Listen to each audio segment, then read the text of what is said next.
الحمد لله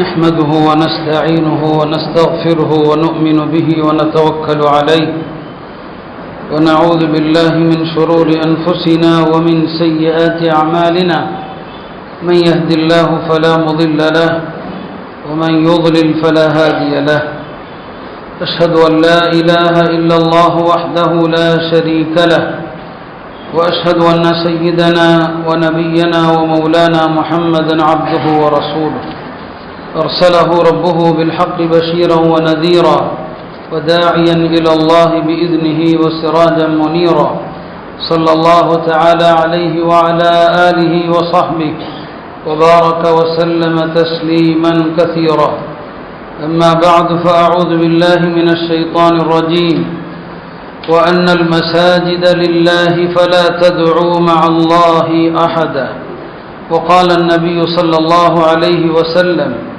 المسجد بيت كل تقي وتكفل الله لمن كان المسجد بيته بالروح والرحمة والجواز على الصراط رضوان الله إلى الجنة أو كما قال صلى الله عليه وسلم அன்பிற்கினிய அல்லாஹ்வின் நல்லடியார்களே, நமது இந்திய நாட்டில் பல்வேறு பகுதிகளிலே நமது மஸ்ஜிதுகள், கபரஸ்தான்கள், இதர வக்ஃப் நிலங்கள் தொடர்ந்து பிரச்சனைக்குள்ளாவதை நாம் கண்டு வருகிறோம். நேற்றைய தினம் மேட்டுப்பாளையத்திலிருந்து கூட ஒரு பதிவு வந்திருந்தது. ஒரு கபரஸ்தானில் அடக்கம் செய்வதை அருகில் உள்ள மாற்று மத அன்பர்கள் தடுத்ததை ஒரு பதிவாக போட்டிருந்தாங்க. தொடர்ந்து நம்முடைய சொத்துக்கள் எந்த நிலையை சந்திக்கிறது, நமது வழிபாட்டு தலங்கள், மஸ்ஜிதுகள் தொடர்ந்து கேள்விக்குறியாகிற ஒரு நிலையை நாம் பார்க்கிறோம். வட மாநிலத்தினுடைய சம்பல் என்கிற ஊருடைய ஒரு பல்லாண்டு கால பள்ளியினுடைய பிரச்சனையையும் தாங்கள் அறிவீர்கள். இந்தியா எந்த திசையில் போகிறது என்பதை நாம் இதற்கு மேலும் விவரிக்க வேண்டிய அவசியம் இல்லை. நம்முடைய நூற்றாண்டு கால அலட்சியம்தான் இதற்கான முழு காரணம். இந்தியா இந்த நிலைக்கு வரும் என்பதை எத்தனையோ அறிஞர்கள் சொன்னாங்க ஒரு காலத்தில்.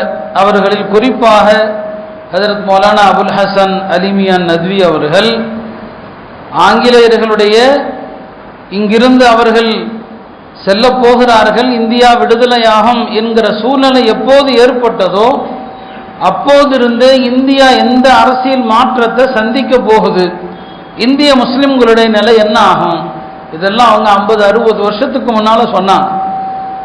அன்றைக்கு இந்த சமுதாயம் சுதாரித்திருந்தால் இன்றைக்கு இந்த நிலையை நாம சந்திச்சிருக்க மாட்டோம். அந்த மாதிரியான அறிஞர்கள் தீர்க்க தரிசனமாக சொன்னாங்க. இன்றைக்கு நிறைய உலமாக்கள் நிறைய அவங்களுடைய பழைய அந்த கிளிப்ஸ் எல்லாம் எடுத்து போடுறாங்க. அவங்க பேசினது, எழுதுனது, இன்னைக்கு இந்தியாவில் நடக்கிறத அப்படியே படம் பிடித்த மாதிரி சொன்னாங்க.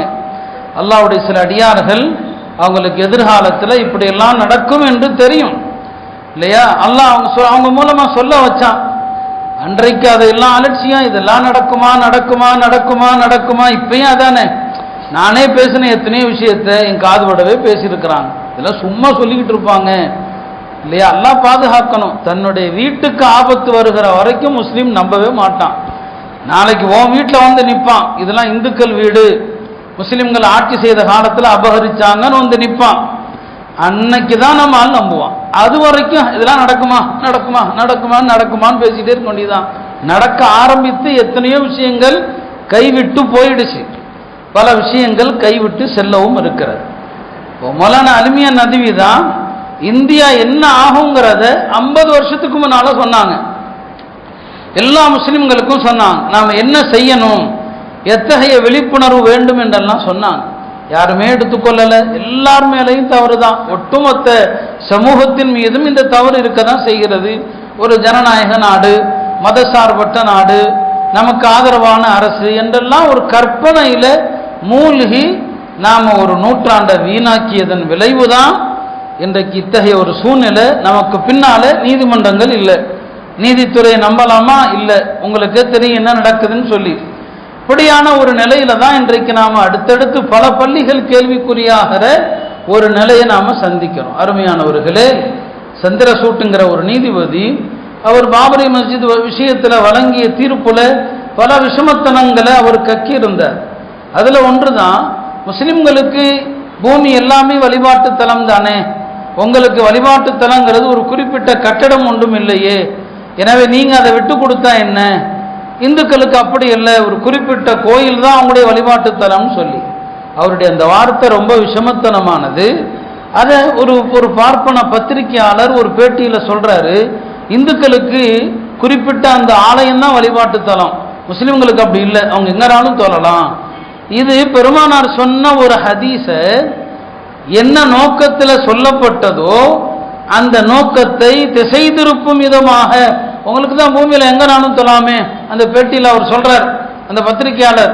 முஸ்லிம்கள் நான் பார்த்துருக்கிறேன், ஒரு மாலில் போனால் அங்கே போய் தொழுவாங்க, ஒரு ஏர்போர்ட்டுக்கு போனால் அங்கே போய் தொழுவாங்க, பூமி எல்லாமே உங்களுக்கு தொழுகிற இடம் தானே, நீங்கள் எதுக்குப்பா மஸ்ஜிதுன்னு வச்சுருக்கீங்க, எல்லா மஸ்ஜிதையும் நாங்கள் இடித்து கோயில் கட்டிடுறோம், நீங்கள் எங்கனாலும் தொழுதுக்குங்க. எவ்வளோ தவறான ஒரு விளக்கம் இது. அவர் சொல்றாரு, முஸ்லிம்கள் பல ஊர்களில் சிட்டிகளில் ஜும்மா தொழுக ரோட்டில் தொழுது நீங்கள் பார்த்தது இல்லையா, வீதியில் தொழுது பார்த்தது இல்லையா, அப்போ உங்களுக்கு எல்லா இடமும் தொழக்கூடிய இடம் தானே, எல்லா இடத்தையும் தொழுகைக்கு வச்சுக்குங்க, நாங்கள் பள்ளியாசல போகிற இடித்து கோயில் ஆக்கிறோங்கிறார். எவ்வளோ பெரிய விஷமத்தனம், இதுக்கு மேலையும் விஷமத்தனம் இருக்குதா இது? இந்த பூமி முழுவதும் மஸ்ஜிதுன்னு எந்த அர்த்தத்தில் சொன்னாங்க? ஒரு முஸ்லீம் ஒரு பயணத்தில் இருக்கிறாருன்னு சொன்னா, பயணத்தில் தொழுக நேரம் வந்துருச்சு, பள்ளிவாசல் இருந்து உள்ள போய் தான் தொழணுமா அப்படின்னா தேடி பாரு, பள்ளிவாசல் இல்லையா, எங்க தொழுக வந்துருச்சா அங்கனே விரிச்சு தொழுதுரு, இடம் சுத்தமா இருந்தா தொழுதுரு. அந்த அர்த்தத்தில் சொல்லப்பட்டதை பள்ளிவாசல் கட்ட சொல்லி பெருமானார் எத்தனை ஹதீஸ்ல வலியுறுத்தினாங்க. இஸ்லாத்துல மஸ்ஜிதுகளுடைய முக்கியத்துவம் என்ன, பள்ளிவாசல் கட்டுவதனுடைய சிறப்பு என்ன? ஒரு பள்ளிக்கு ஒரு விளக்கு ஒருவர் வாங்கி போட்டால் 70,000 மலக்குகள் அவருக்காக பாவ மன்னிப்பு தேடுறாங்க.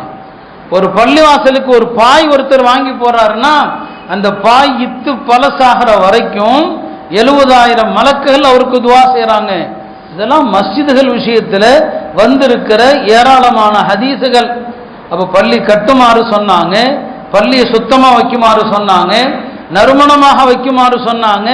இதெல்லாம் விட்டு போட்டு அவர்கள் இந்த ஹதீஸுக்கு எவ்வளவு தவறான பிழையான விளக்கம் சொல்லி மஸ்ஜிதுகளை இடித்து கோயில் கட்டுறோம், இப்படி ஒரு ஆபத்தான ஒரு விளக்கத்தை சொல்வதை பார்க்கிறோம். அருமையானவர்களே, மஸ்ஜிதுகள் ஆபத்துகளை சந்திப்பது இது முதல் முறை அல்ல, நாம் அதையும் தெரிந்து கொள்ளணும்.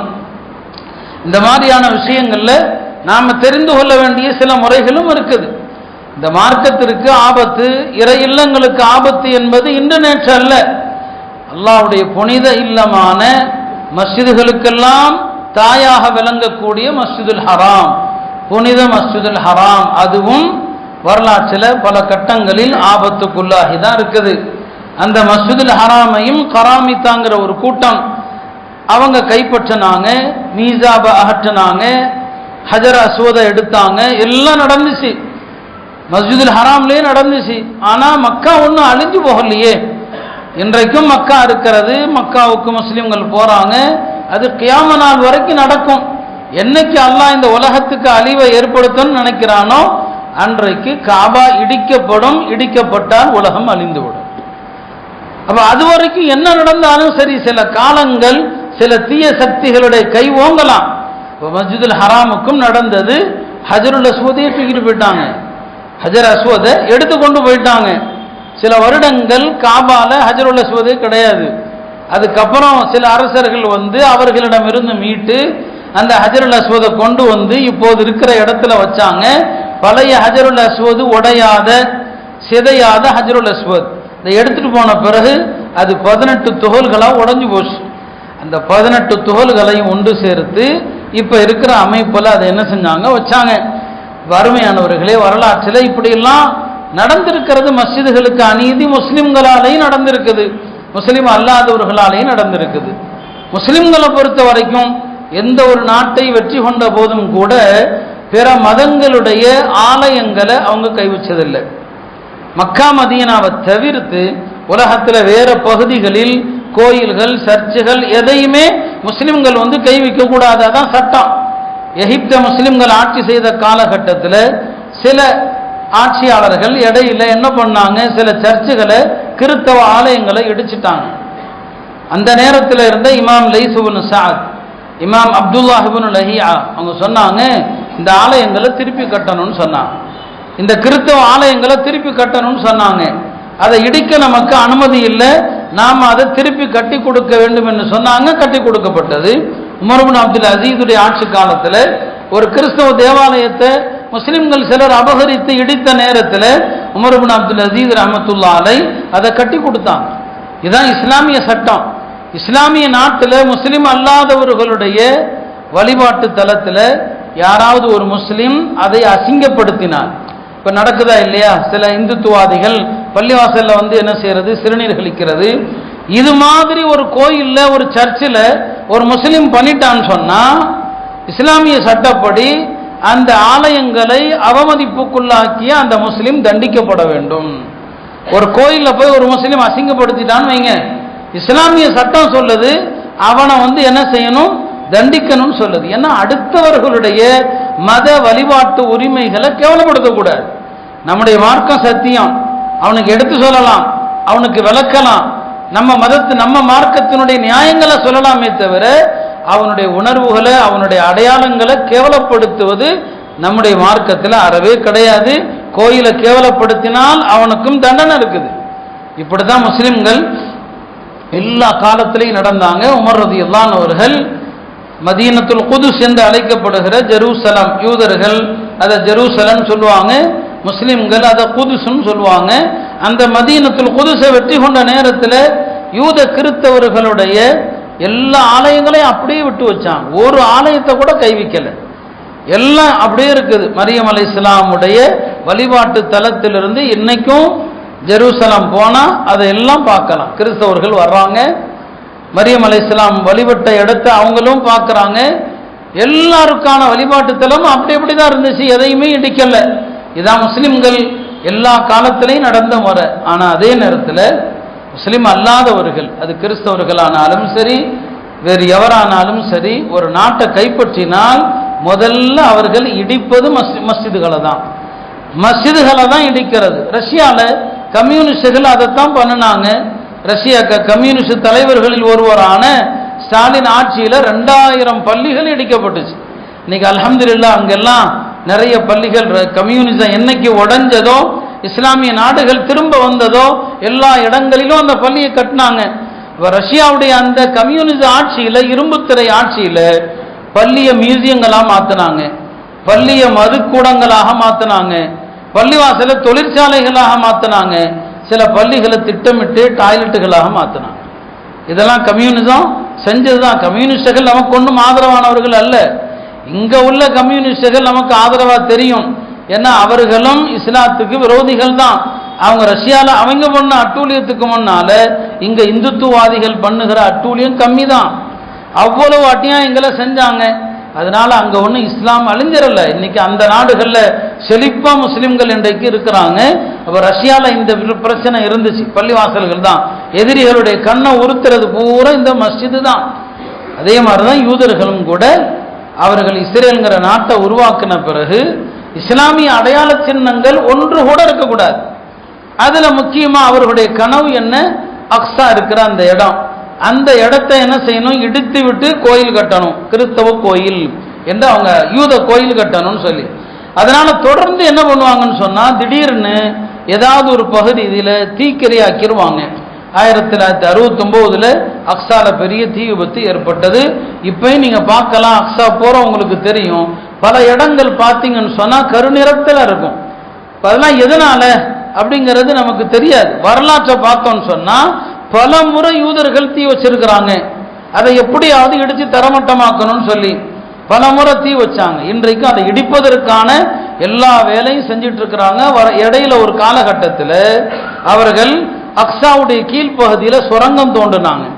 அந்த சுரங்கம் தோண்டினது எதுக்குன்னு சொன்னால், நாம அக்ஸா கட்டடத்தை இடிச்சா உலகம் முழுக்க சர்ச்சையாயிடு. ஏன்னா அது முஸ்லிம்களுடைய முதல் கிபிலா. அது தானா இடிஞ்சு விடுறதுக்கு என்ன செய்யலாம், ஒரு சுரங்கம் தோண்டி அக்ஸாவுடைய அஸ்திவாரத்தை பலவீனப்படுத்தி ஒரு சின்ன நில அதிர்வு ஏற்பட்டால் விழுந்துரும் பள்ளிவாசல்.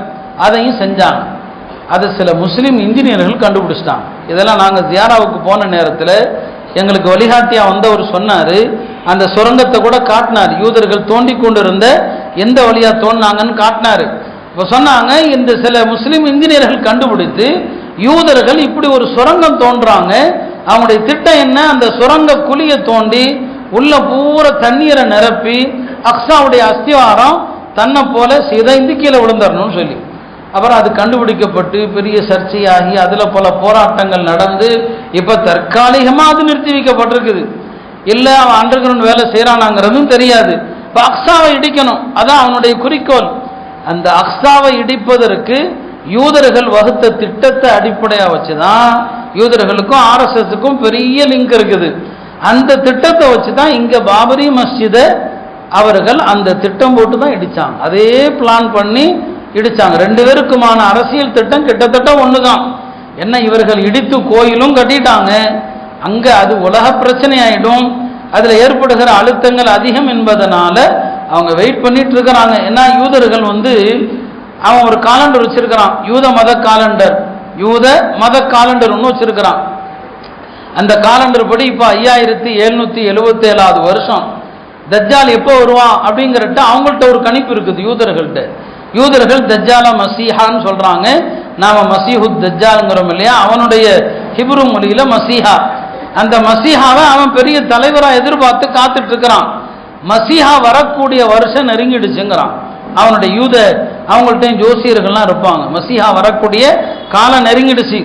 அதுக்கு முன்னால அவர் வரும்போது மஸ்ஜித் அக்ஸா இருந்தா அவர் கோச்சுக்கு வரான். யார், தஜ்ஜால் வந்தா.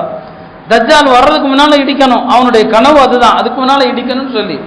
ஆனா இடிக்க முடியுமா அப்படிங்கிறத ஹதீஸுகள் அடிப்படையில் பார்க்கும்போது ஈசா அலைஹிஸ்ஸலாம் வரும்போது மஸ்ஜித் அக்ஸா இருக்கும், மஹ்தி அலைஹிஸ்ஸலாம் வரும்போது மஸ்ஜித் அக்ஸா இருக்கும். அப்படி பார்க்கும்போது அதை இடிக்க முடியுமான்னு தெரியல. ஒருவேளை அல்லாஹ் பாதுகாக்கணும், நாம் அந்த மாதிரியான ஒரு காட்சியை பார்க்கிற அவலத்தை விட்டு அல்லாஹ் நம்மை பாதுகாப்பானாக. ஒருவேளை எனக்கு அக்ஸா குறித்த அந்த விஷயம் தெரியல, யூதர்கள் ஒருவேளை இடித்தாலும் அது மீண்டும் கட்டப்படத்தான் செய்யும், மீண்டும் எழுப்பப்படத்தான் செய்யும். ஆனா இடிக்கிறதுக்கான வாய்ப்பு இருக்குதா, எல்லா வேலைகளையும் அவர்கள் செஞ்சுக்கிட்டே இருக்கிறாங்க. நான் சொல்ல வந்தது, உலகம் முழுக்க இதை முஸ்லிம் அல்லாதவர்கள் பள்ளிவாசல அவர்கள் விரோதத்தின் அடையாளமா பார்க்கிறாங்க, பள்ளிவாசல ஒரு எதிரியாகத்தான் பார்க்கிறாங்க. இத்தனைக்கு நாம பள்ளிவாசலுக்குள்ள எல்லாரையும் வரவழைக்கிறோம், யாரும் பள்ளிக்குள் வரக்கூடாதுலாம் சட்டம் இல்லை. பெருமானார் காலத்திலையும் மஸ்ஜிது நபவிக்குள்ள யூதர்கள் வந்திருக்கிறாங்க, மஸ்ஜிது நபவிக்குள்ள கிறிஸ்தவர்கள் வந்திருக்கிறாங்க. பெருமானாருடைய தொழுகையை பார்த்து இஸ்லாத்தை ஏற்றவர்கள்லாம் இருக்கிறாங்க. இப்போதும் முஸ்லிம் அல்லாதவர்கள் பள்ளிக்கு வருவதற்கு எந்த தடையும் சட்ட ரீதியாக இல்லை, வரலாம் அவங்களும். ஆனாலும் கூட அவங்க பள்ளிவாசல ஒரு அடையாளம் மோசமான அப்படி ஒரு சித்திரத்தை வச்சிருக்கிறாங்க. இப்படி பள்ளிவாசல் உலகம் முழுக்க பல நேரங்களில் ஆபத்தை சந்திச்சது. அதுல ஒன்றுதான் ஸ்பெயின், உந்துலுசுனுடைய ஸ்பெயினை இஸ்லாமிய ஆட்சி காலத்தில் அதை ஒந்துலுசுன்னு சொல்லுவாங்க. ஒந்துலுஸ் என்பது இஸ்லாமிய பெயர், அதை கிறிஸ்தவர்கள் கைப்பற்றிய பிறகு ஸ்பெயின்னு சொன்னாங்க. இந்த ஒந்துலுஸை பற்றி நாம பேசலாம், மணிக்கணக்கில் பேசலாம். ஏன்னா இன்றைய அறிவு உலகம் எதையெல்லாம் இன்றைக்கு சாதித்ததோ இதற்கெல்லாம் முன்னோடி முஸ்லிம்களுடைய ஸ்பெயின் தான். இன்றைய கல்வி முறை இருக்குது, காலை மாலை கல்வி முறை, ஸ்கூல் திட்டம், இதை ஸ்பெயின் முஸ்லிம்கள் கண்டுபிடிச்சது தான். இன்றைய விஞ்ஞானம், மருத்துவம் எல்லாவற்றுக்குமே அன்றைய ஸ்பெயின் முஸ்லிம்கள் தான் எல்லாவற்றுக்கும் அடித்தளம். அப்படிப்பட்ட ஒரு அந்த முஸ்லிம்கள் கட்டடக்கலையில சிறந்து விளங்கினாங்க.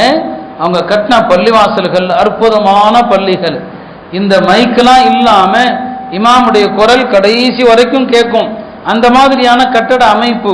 அதுல குர்துபாங்கிறது ஸ்பெயினுடைய மிகப்பெரிய சரித்திர நகரம்.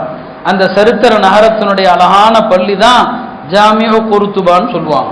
அந்த குர்துபாங்கிற நகரத்துல பெரிய பெரிய முஃபஸ்ஸிர்கள் இருந்தாங்க, பெரிய முஃபஸ்ஸிர் குர்துபின்னு சொல்லுவாங்க. பெரிய பெரிய முஃபஸ்ஸிர்கள் எல்லாம் அங்க வாழ்ந்திருக்கிறாங்க. அந்த குர்துபால ஜாமியோ குர்துபாங்கிறது முஸ்லிம்களுடைய மிகப்பெரிய அழகான அடையாள சின்னம். அந்த ஸ்பெயின் எப்படி வீழ்ந்தது, முஸ்லிம்கள் ஆபாசத்தில் மூழ்கினாங்க.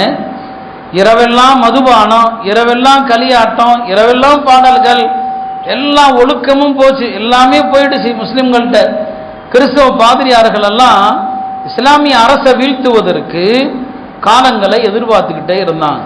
அப்போ பாதிரியார்கள்லாம் சொன்னாங்க, என்னைக்கு முஸ்லிம்கள் செத்து போறாங்களோ அன்னைக்கு முஸ்லிம்களோடு சண்டை போடலாம். வார்த்தையை நல்லா கவனிங்க. முஸ்லிம்கள் என்னைக்கு செத்து போறாங்களோ அன்னைக்கு சண்டை போடலாம். முஸ்லிம்கள் செத்து போறாங்களா, எப்போ செத்து போவாங்க? ஒரு பாதிரியார் சொன்னாரு, அதுக்கு ஒரு பரிசோதனை இருக்குது, அந்த சோதனையை வைப்போம். அந்த சோதனையில நமக்கு தெரிஞ்சிடும் முஸ்லிம்கள் உசுரோடு இருக்கிறாங்களா செத்து போயிட்டாங்களா. செத்து போயிட்டாங்கன்னா போர் செய்வோம், உசுரோட இருக்கிறாங்கன்னா செய்ய வேண்டாம். என்ன சோதனை? ஒரு ஆளை ஏற்பாடு பண்ணாங்க, ஒரு ஆளை ஏற்பாடு பண்ணி ஒரு நகரத்தினுடைய முஸ்லிம்கள் வாழுகிற நகரத்தினுடைய ஒரு மைய பகுதியில் ஒரு ஆளை நிறுத்தினாங்க. 48 மணி நேரம் 2 நாள் தொடர்ந்து அவனுக்கு என்ன வேலைன்னு சொன்னா, நீ முகமது நபியை திட்டிக்கிட்டே இருக்கணும், கண்ணாபின்னான்னு திட்டணும், ஆபாச வார்த்தைகளில் திட்டணும், கேட்டார் ரத்தம் கொதிக்கணும் திட்டணும். அந்த வழியா போற முஸ்லிம்கள் என்ன செய்யறாங்கன்னு பார்க்கலான்னு சொன்னான். 2 நாள் அவன் திட்டிக்கிட்டே இருந்தான் விசுவாசத்தில். அவங்கள இஸ்லாமிய நாடு முஸ்லிம்கள் அந்த வழியா போறவங்க எல்லாம் எப்ப எவனோ லூசு திட்டிகிட்டே இருக்கிறான் அப்படின்னு போயிட்டாங்க. 2 நாள் முடிஞ்சு அவன் உசுரோடு திரும்பிட்டான். பாதிரியார்கள் சொன்னாங்க, முஸ்லிம்கள் செத்து போயிட்டாங்க, இனிமே முஸ்லிம்களை தாக்கலாம். முஸ்லிம்கள் செத்து போயிட்டான், உசுரோடு இல்லை. தங்களுடைய மன்னர்களுக்கெல்லாம் சொன்னாங்க, இனி இஸ்லாமிய இந்த குறுநில மன்னர்களை அடிச்சு நொறுக்குங்க, முஸ்லிம்கள்ட்ட வீரம் இல்லை, ரோஷம் இல்லை, ஒன்றும் இல்லை, செத்து போயிட்டாங்க. அன்றைக்கு ஆரம்பித்த யுத்தம் கிட்டத்தட்ட ஒரு சில வருடங்கள்ல முஸ்லிம்களுடைய கதையை முடிச்சு விட்டாங்க. ஒரு சில வருடங்கள், ரொம்ப காலம் இல்லை, சில வருடங்கள்ல 800 வருஷம் ஆட்சி செய்த ஒரு மிகப்பெரிய நிலப்பரப்ப ஆட்சியை வீழ்த்தி, ஒரு முஸ்லிம் விடாம அத்தனை பேரையும் கொன்று குவித்து, எல்லா பள்ளிவாசலையும் இடிச்சு. இது அன்னைக்கு சொன்னா நம்பி இருப்பாங்களா? இன்னைக்கு நாங்க சொன்னா என்ன சொல்றீங்க, இப்பெல்லாம் நடக்குமா நடக்குமா நடக்குமாங்கிறீங்கல்ல, அப்படி பேசிதான் எல்லாத்தையும் அழிச்சிட்டாங்க. பல பள்ளிகளை சர்ச்சா மாத்தினாங்க, நிறைய பள்ளிகளை பன்றி கட்டுகிற கூடங்களாக மாற்றினாங்க. சில பள்ளிகளை அவனுக்கே மனசு இல்லை, வேண்டாம் இந்த பள்ளி இடிக்க வேண்டாம் அப்படியே வச்சிருக்கிறான்.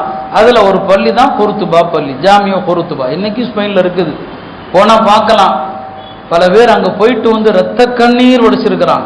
அதை பார்த்து அழுது, இங்க எப்படிப்பட்ட அறிஞர் ஒருத்தர் எழுதியிருக்கிறார், மௌலானா தகி உஸ்மானியும் எழுதியிருக்கிறாங்க. குருத்துபா இன்னைக்கும் ஜாமியோ குருத்துபா இருக்குது. உள்ள போனீங்கன்னா இப்ப இருக்கிற மஸ்ஜித் நபியுடைய கட்டிட அமைப்பு அதை பார்த்து கட்டினாங்க. அந்த ஜாமியோ குருத்துபால போய் ஒருத்தர் சொல்றாரு, நான் யோசிச்சு பார்க்கிறேன், இங்க தானே இமாம் குர்துபி உட்கார்ந்து தஃசீர் நடத்தினாங்க, இங்க தானே இந்த அறிஞர் உட்கார்ந்து ஹதீஸ் நடத்தினாங்க, இங்க தானே எத்தனையோ இமாம்கள் தொழு வச்சாங்க, இந்த மெம்பர்ல தானே எத்தனை ஹதீபுகள் குத்பா செஞ்சாங்க இல்லையா? அதையெல்லாம் எண்ணி பார்த்து என் மனம் கனத்து போய் விட்டது. இந்த மெஹராப், அந்த மெம்பர் அப்படியே வச்சிருக்கிறான். அந்த பெரிய பள்ளி, அன்றைய காலத்துல உலகத்தின் பெரிய பள்ளி, அதனுடைய சில பகுதிகளை சர்ச் ஆக்கிட்டாங்க. ஒவ்வொரு பகுதி ஒவ்வொன்றாக்கி அந்த மெஹராபுடைய பகுதியை மட்டும் அப்படியே வச்சிருக்கிறாங்க. இப்பயும் முஸ்லிம்கள் ஆட்சி செய்த காலத்தில் எப்படி அப்படியே இருக்குது. அவர் சொல்றாரு, அந்த பகுதிக்குள்ள யாரும் போக முடியாது, யாருமே போக முடியாது. நான் என்ன பண்ண, கொஞ்சம் தடுப்பை அப்படியே நீக்கிட்டு உள்ள போய் தக்பீர் கட்டிட்டேன். என் மனசுல ரொம்ப பெரிய வேதனை, பல ஆண்டுகள் தொழுகை நடக்காத ஒரு இடத்துல நான் போய் தொழணும்னு சொல்லி தக்பீர் கட்டிட்டேன். அந்த இடத்துல காவலுக்கு நின்ன ஆளு என்னை விரட்ட வந்தாரு. சுற்றுலா தலம் தானே, பல பெண்கள் ஆண்கள் வருவாங்க. ஒரு அம்மா அந்த காவலாளியை பார்த்து சொல்லுது, எப்பா விடு, இது சுதந்திர நாடு, சுதந்திர நாடு. அவர் என்ன, அவர் சொல்ல நான் பாங்கு சொன்னேங்கிறார், பாங்கு சொல்லி தொலை போனேன்னு சொல்லி, அவர் ஏதோ ஒரு பாட்டு படிக்கிறார், படிச்சுட்டு போட்டு விடுன்னு சொன்னாரு. நான் பாங்கு சொல்லி இகாம சொல்லி அந்த இடத்துல ஒரு 2 ரக்காத் தொழுதேன். ஒரு வகையில பார்த்தா எனக்கு மகிழ்ச்சியா இருக்கும், ஒரு வகையில பார்த்தா எனக்கு துக்கமா இருக்கும். மௌலானா தகியும் தன்னுடைய பயண குறிப்பில் அந்த ஜாமியோ குர்துபாவுக்கு போன அனுபவத்தை சொல்லுவாங்க. அந்த மெஹராப் இருக்கிற இடத்துக்கு போனா அப்படியே உணர்வு பிளம்பாக மாறி ஒரு நிமிஷம் திகைச்சு போய் தான் நானும் நின்னேன். கற்பனை செய்ய முடியல, இவ்வளோ பெரிய மஸ்ஜிது, அப்ப எவ்வளோ பெரிய அரசாங்கமா இருந்திருக்கும், எப்படி வீழ்ந்தது இன்னைக்கு வரைக்கும் கேள்விக்குறி. அதுதான் ஸ்பெயின் எப்படி வீழ்ந்துச்சு. இத்தனைக்கு யோசிச்சு பார்த்தீங்கன்னா, அன்னைக்கு உலகத்துல முஸ்லிம்கள் பல இடங்கள் ஆட்சியில் இருக்கிறாங்க, ஆனாலும் வீழ்ந்து இன்னைக்காவது ஆட்சியை எங்கேயுமே இல்லை, இஸ்லாமிய ஆட்சியும் இல்லை, இஸ்லாமிய உணர்வும் இல்லை, இஸ்லாமிய நாடுகளும் நாசமா போயிட்டு இருக்குது. இப்ப சவுதியில என்ன நடந்துட்டு இருக்குன்னு பாக்குறேன். காபாவே அவனே கேவலப்படுத்துறான். காபாவை கேவலப்படுத்துற ஒரு நிகழ்ச்சி அண்மையில ரியாதுல நடந்து முடிஞ்சு.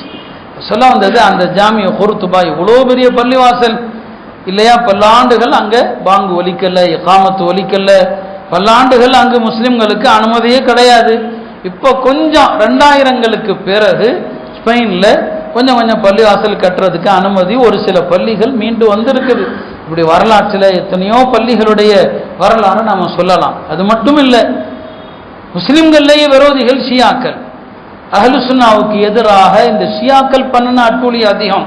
ஈராக் சதாம் ஹுசைன் கையில் இருந்து வீழ்ந்த பிறகு அதை ஷியாக்கள் கைப்பற்றினாங்க. ஷியா அமெரிக்காவுடைய கைக்கூலி. அங்கே பல சுன்ன ஜமாத்து பள்ளிகளில் தொழுகை நடத்த முடியல. தொழுகைக்கு போகிற முஸ்லிம்கள் தாக்கப்படுவாங்க. இன்றைக்கும் இமாமுல் ஆதம் அபு ஹனீஃபா ரஹ்மத்துல்லாஹி அலைஹி அவங்க அங்கே தான் அடக்கப்பட்டிருக்கிறாங்க.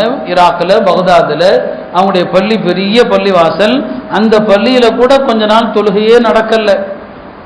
உள்ளே போகிறவங்களுக்கு ஆபத்துன்னு சொல்லி இப்படி பள்ளிவாசல்களில் எத்தனை பக்தாதில் தாத்தாரியர்கள் தாக்குதல் நடத்தின நேரத்தில் 40 நாள் பக்தாதில் எந்த ஜும்மாவும் நடக்கலை, 5 நேர தொழுகையும் நடக்கலை.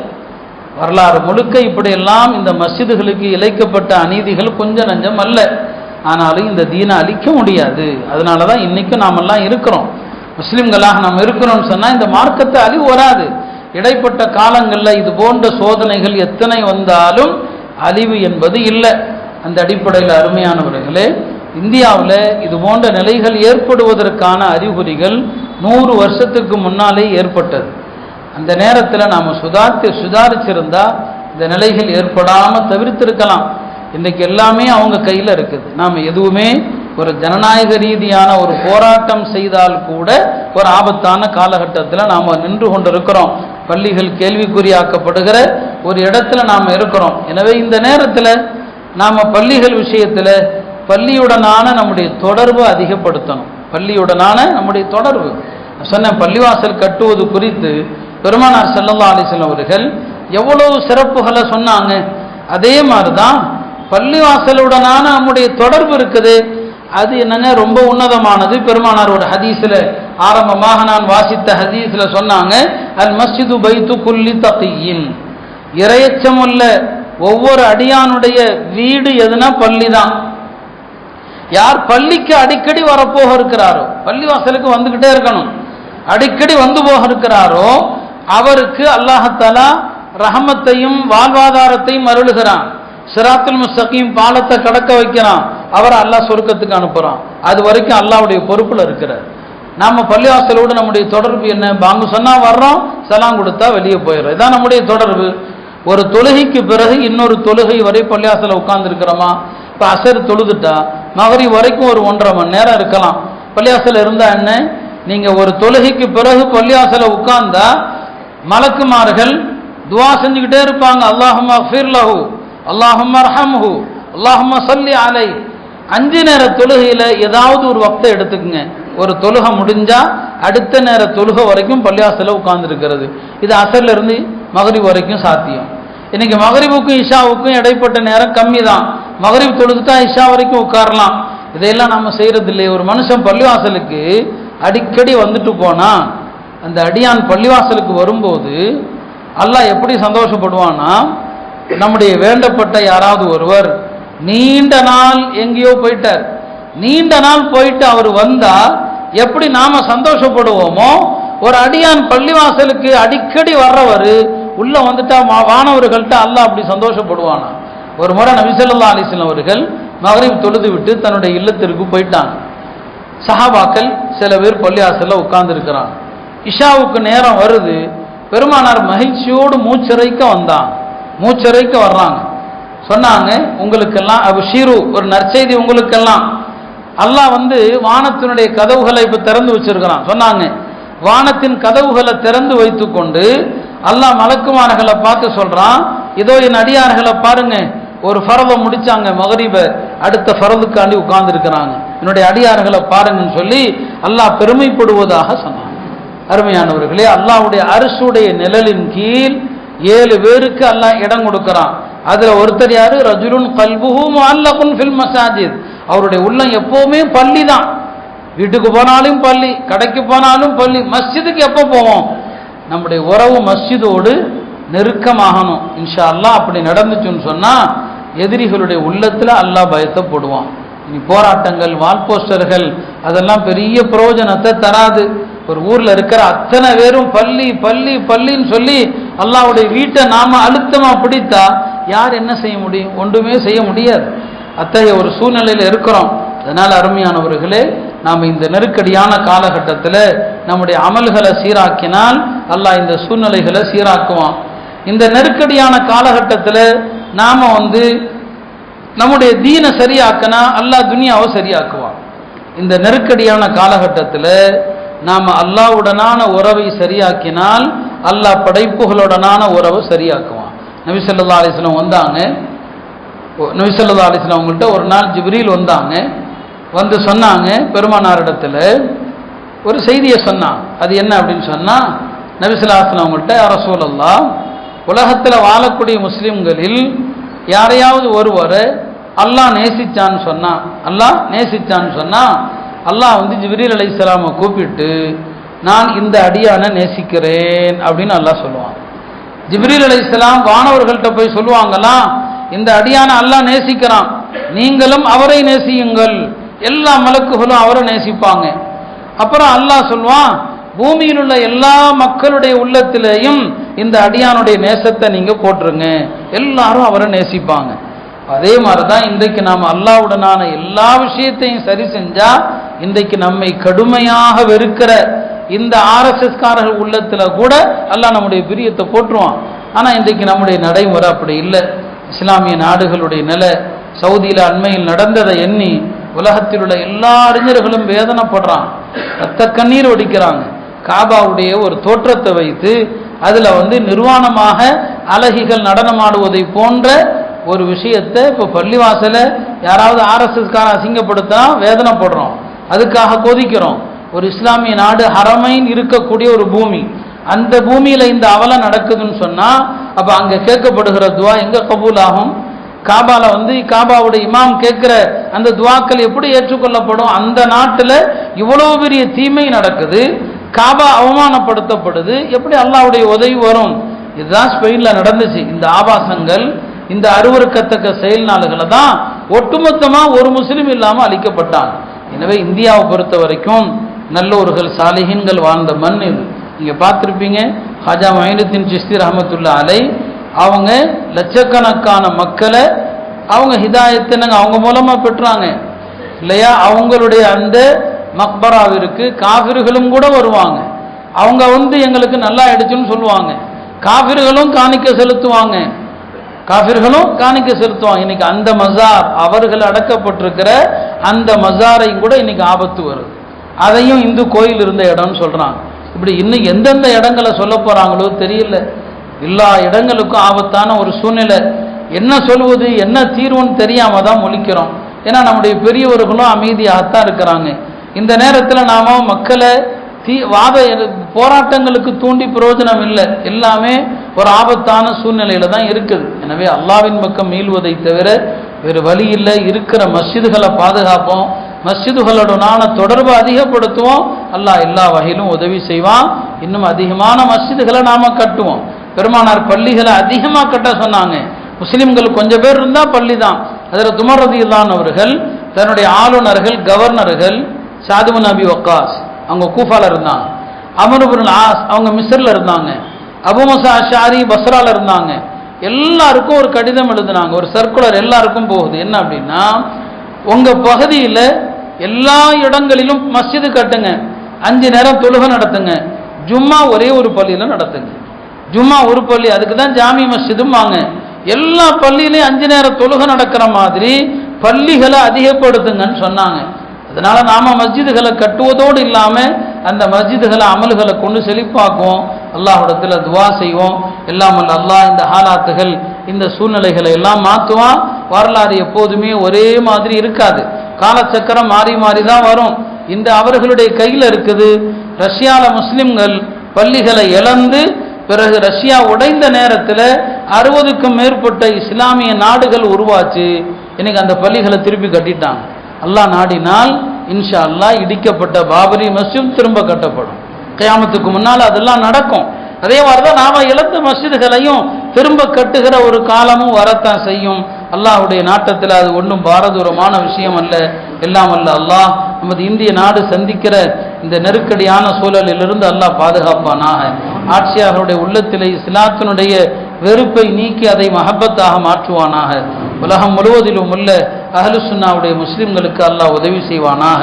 நம்முடைய மஸ்ஜிதுகள், நம்முடைய மதரசாக்கள், நம்முடைய திக்ருடைய கான்காகுகள் இஸ்லாமிய பள்ளிகள் அனைத்தையும் அல்லாஹ் பாதுகாப்பானாக. வ ஆகிரு தஅவானா அனில் ஹம்துலில்லாஹி ரப்பில் ஆலமீன்.